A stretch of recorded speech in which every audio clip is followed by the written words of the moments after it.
नमस्कार, आप देख रहे हैं पूर्वा एक्सप्रेस टीवी न्यूज। पूर्वा एक्सप्रेस टीवी न्यूज में आपका स्वागत है। 7वें पैरा बैडमिंटन राष्ट्रीय खेल 6 मार्च 2026 से गोपीचंद बैडमिंटन एकेडमी में आयोजित हो रहा है। इनमें बंगाल के 6 दिव्यांग खिलाड़ी भाग ले रहे हैं। आइए जानते हैं क्या कहा इन्होंने। তখন রাজ্য লেভেল থেকে উদ্যোগ খুবই কম। এর আগে অনেকেই এই অ্যাসোসিয়েশনের সভাপতিত্ব করেছেন, দায়িত্বে ছিলেন। আমি কাউকে নাম খারাপ করব না, সবাই সবার মতো চেষ্টা করেছেন। বাট এখন আজকে যে অভিজিৎ এই দায়িত্বটা নেওয়ার পর বিগত কয়েকদিন ধরেই বা কয়েক মাস ধরেই এদের ট্রেনিং দেওয়া এবং এই যে হায়দ্রাবাদে যে জাতীয় স্তরের ক্যাম্পটা হচ্ছে, জাতীয় স্তরের খেলায় যাতে 10 জন খেলোয়াড় যারা যাচ্ছে তারা যেন প্রত্যেকেই একটা না একটা পদক নিয়ে আসতে পারে, সেই উদ্যোগটা নেওয়ার ব্যাপারে আমরা ভীষণভাবে সাধুবাদ জানাই। বাকি কথা অভিজিৎ বলবে। তবে একটা কথা আমরা আপনাদের আজকে বলতে চাইছি শেষে, যে আমাদের এই প্রতিবন্ধীদের নিয়ে যে অ্যাসোসিয়েশন ব্যাডমিন্টনের আমাদের আরো একটা স্বপ্ন রয়েছে, যে আগামী বছর বা তার পরের বছর যদি আমরা কলকাতায় বা পশ্চিমবাংলায় বহু ব্যাডমিন্টন আমাদের স্টেডিয়াম রয়েছে, যদি আমরা এই খেলাটা জাতীয় স্তরে এখানে আমরা আয়োজন করতে পারি। এবার বাকি কথা অভিজিৎ বলবে। প্রথমে সবাইকে নমস্কার জানাই। আজকে আমাদের বেঙ্গল প্যারা ব্যাডমিন্টন অ্যাসোসিয়েশন থেকে যে উদ্যোগটা নেওয়া হয়েছে সেটা শুধু খেলার মাধ্যম না, আমাদের কাছে একটা চ্যালেঞ্জ। কারণ ভারতবর্ষে প্রচুর খেলার চ্যালেঞ্জিং খেলা হয়, কিন্তু পশ্চিমবাংলায় আজকে খেলা হচ্ছে কি? খেলা হচ্ছে ক্রিকেট হচ্ছে, ফুটবল হচ্ছে। ক্রিকেটের কিন্তু প্রচুর খেলা হচ্ছে, ফুটবলের প্রচুর খেলা হচ্ছে, কিন্তু ব্যাডমিন্টনটা কিন্তু আমাদের ন্যাশনাল খেলার মধ্যে একটা খুব গুরুত্বপূর্ণ খেলা। তো আজকে এখানে যে ফিজিক্যালি চ্যালেঞ্জ প্যারা ব্যাডমিন্টন অ্যাসোসিয়েশনের যে যারা খেলোয়াড় আছে তারা কিন্তু সত্যি আজকে খুব আমার গর্ব ফিল হয়। প্রথম কথা আমার গর্ব ফিল হয় যে আমি ভারতবাসী, আর ভারতের থেকে পশ্চিমবাংলায় যে এরকম খেলোয়াড়রা রয়েছে সেটা কিন্তু আজকে আপনাদের মাধ্যম দিয়ে সেটা আমি জানাতে চাই যে আগামী দিনে এরা শুধু ন্যাশনাল না, ইন্টারন্যাশনাল খেলবে। আজকে আমাদের যে বেঙ্গল প্যারা ব্যাডমিন্টন অ্যাসোসিয়েশনের তরফ থেকে হায়দ্রাবাদে যে খেলাটা হচ্ছে গোপীচাঁদ একাডেমিতে যে অ্যাসোসিয়েশন খেলাটা শুরু হচ্ছে চ্যাম্পিয়নশিপে, আমাদের বেঙ্গল প্যারা ব্যাডমিন্টন অ্যাসোসিয়েশনের তরফ থেকে 8 জন খেলোয়াড় সিলেকশন করা হয়েছে। তার মধ্যে ইন্দ্রজিৎ পাল, পার্থ কীর্তনিয়া, অঙ্কিত প্রধান, শিবম বিশ্বকর্মা, ক্রিস দে, পারস পাল, সায়ন সেনাপতি এবং মোহাম্মদ শাহজাহান বুলবুল। এরা কিন্তু শুধু খেলোয়াড় না যে এরা লোকালে খেলছে তা না, এরা কিন্তু ন্যাশনাল এবং ইন্টারন্যাশনাল খেলে এসছে এবং অলিম্পিকে খেলে এসছে। এরা কিন্তু বড় বড় খেলোয়াড় সব। তো আজকে আমাদের কিন্তু বেঙ্গলে এদেরকে নিয়ে কোনো চর্চা হচ্ছে না। কারণ ব্যাডমিন্টন যে খেলাটা আছে না সেটাই একটুখানি লো আছে। তো আজকে আমাদের অ্যাসোসিয়েশনের কাজই হচ্ছে আজকে আগামী দিনে আমরা বেঙ্গলে এই খেলাটাকে, এই গেমটাকে, প্যারা ব্যাডমিন্টন বা ব্যাডমিন্টনটাকে আমরা এমন উপপর্যায়ে নিয়ে যাবো যে আমরা চাই এটা আগামী দিনে আন্তর্জাতিক খেলা হিসেবে পরিচিত হোক। প্লেয়ার সাথী যা ভাইরা বোনেরা আছে, শুধু প্যারা ব্যাডমিন্টন না, সুইমিং আছে, অ্যাথলেটিক্স আছে, ভলিবল আছে। এই সব খেলার দিক দিয়ে আমি চ্যালেঞ্জিং করে বলছি আগামী দিনে কিন্তু এটা একটা ইতিহাস করে পশ্চিমবাংলায়।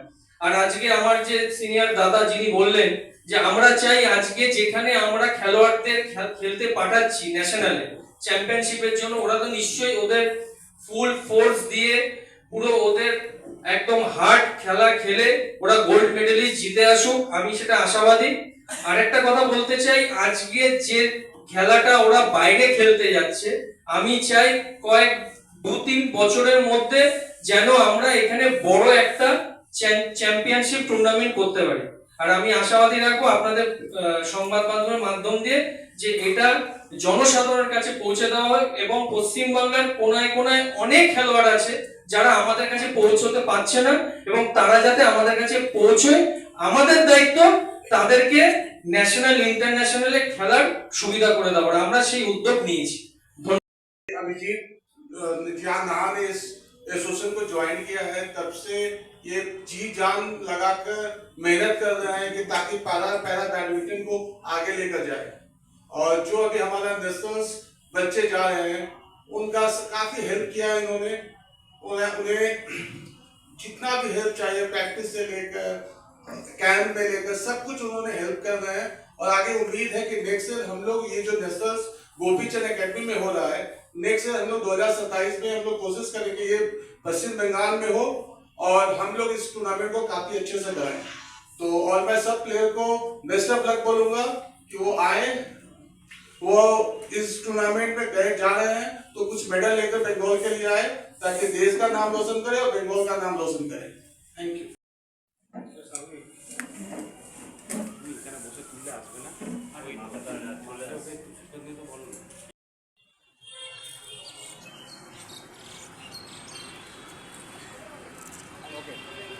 মানে যে টুর্নামেন্টটা করেন সেই টুর্নামেন্টটা তো একটা সাধারণ সুস্থ লোকের পক্ষে সম্ভব, কিন্তু প্রচুর কসরত করতে হয়।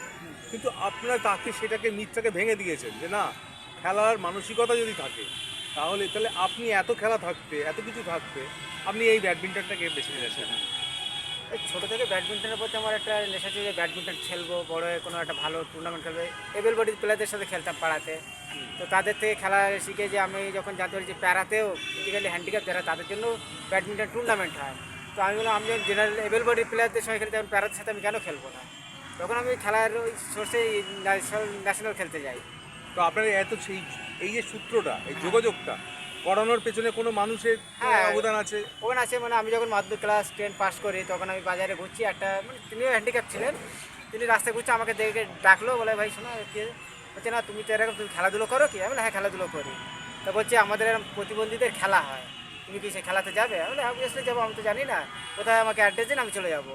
তো কলকাতার মাঠে আগে ক্লাবে সব টুর্নামেন্ট হতো, তো ওখানে টুর্নামেন্ট যেতে আস্তে আস্তে বন্ধুবান্ধব পরিচিত হলাম, তারা আস্তে আস্তে বললো যে এখান থেকে ন্যাশনাল থেকে যাও। তারপর সেক্রেটারি ভাস্কর মুখার্জি বললো তোর যা হাইটে অ্যাথলেটিক্সে যাস না, আমি অ্যাথলেটিক্স করতাম প্রথম, তুই ব্যাডমিন্টনের দিকে যা, ব্যাডমিন্টন খেলা আছে। তো এই ব্যাডমিন্টন তখন 2008-এ আমি ন্যাশনাল পার্টিসিপেট করি, মেডেল পাই, এবং 2008-এ আমি ইন্টারন্যাশনাল এশিয়া কাপ খেলি। যদি আপনি না পেতেন সেদিনকে, তাহলে কি আপনি সরে আসতে পারতেন না সরে আসতেন না? কোন উদ্যম আপনার মধ্যে ছিল যে আমাকে কিছু করতেই হবে, সেই উদ্যম? ব্যাডমিন্টনের সোর্স না থাকলে আমি অন্য কোনো ইভেন্টে গিয়ে দেখতাম যে প্যারাতে কোনো না কোনো ইভেন্ট আমি খেলে একটা কিছু নাম অর্জন করব, এটা আমার টার্গেট ছিল। যে সাধারণ মানুষের মতন আমিও যেন সবার 5 জন আরও 5 জনের মতন আমিও খেলে নাম উজ্জ্বল করতে পারি নিজের নাম। এটা কতদূর যাবে মনে হয় আপনার? কতদূর নিয়ে যাবেন? আশা তো আছে এশিয়ান গেমস, অলিম্পিক টার্গেট আছে 2028, এখন চেষ্টা করে যাই। ইতিমধ্যে বিদেশের মাটিতে যেসব পা রেখে তাদের নাম যেমন জার্মানি গেছি, উগান্ডা গেছি, পেরু গেছি, ইন্দোনেশিয়া গেছি, এসবগুলোতে পেরু থেকে মেডেল নিয়ে এসেছি, ব্রোঞ্জ মেডেল আছে। ইসরায়েল আপনার উগান্ডা থেকে ব্রোঞ্জ মেডেল আছে আমার। কখনো মনে হয়নি যে এই প্রতিবন্ধকতা থেকে এত দূর যাওয়া সম্ভব নয়, তার জন্য সরকারি সাহায্য বা কিছু? না, আর্থিকভাবে আমাদের যে বাইরে যখন টুর্নামেন্ট খেলতে যাই তখন আমাদের আর্থিক দিক দিয়ে একটু প্রবলেম আসে, যেমন স্পন্সরশিপ প্রয়োজন হয়, সেখানে কোনো সময় স্পন্সর পেয়ে যাই, কোনো সময় পাই না। সেটা যদি আমাদের গভর্নমেন্ট যদি একটু সাপোর্ট করে যায় সেই দিক দিয়ে আমাদের খুবই ভালো হয়, মানে স্পন্সরটা খুব বড় ম্যাটার হয় ওপেন মানে র্যাঙ্কিং টুর্নামেন্ট খেলতে গেলে। Thank you. এই যে আপনি এতগুলো প্রতিভাকে সামনে নিয়ে যাচ্ছেন, এগিয়ে দিচ্ছেন, এর পেছনেও আপনারও তো একটা সেই সাপোর্ট আছে, সেই উদ্যমটা সেই শক্তিটা কী করে পাচ্ছেন? না এই মনোবল তো আপনি রেগুলার জোগাচ্ছেন, কী করে মানে কোনো পূর্বাভাস কি পাচ্ছেন যে দেখে কিছু এগিয়ে দিতে গেলে?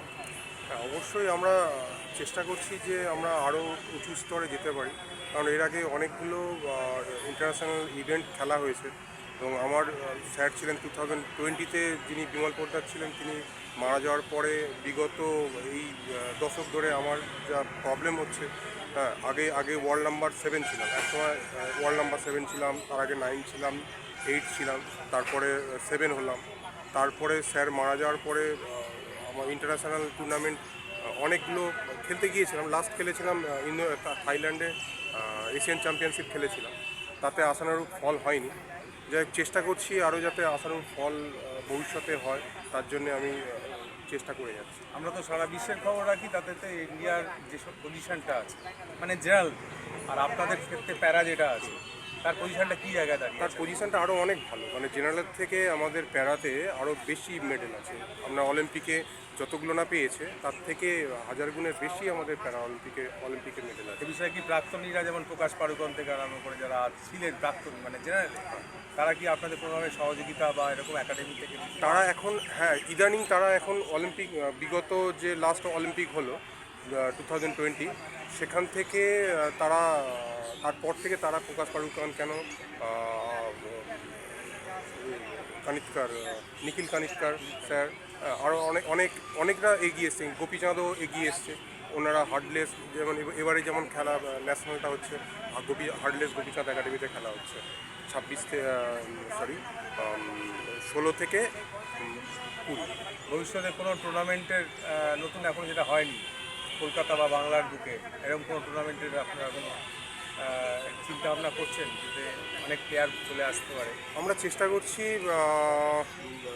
স্টেট চ্যাম্পিয়নশিপটা করানোর চেষ্টা করছি, এবং আমাদের এই ইচ্ছা আছে প্রথমে জোনালটা করাবো। মানে গত 2024-এ জোনাল করানো হয়েছে অলরেডি।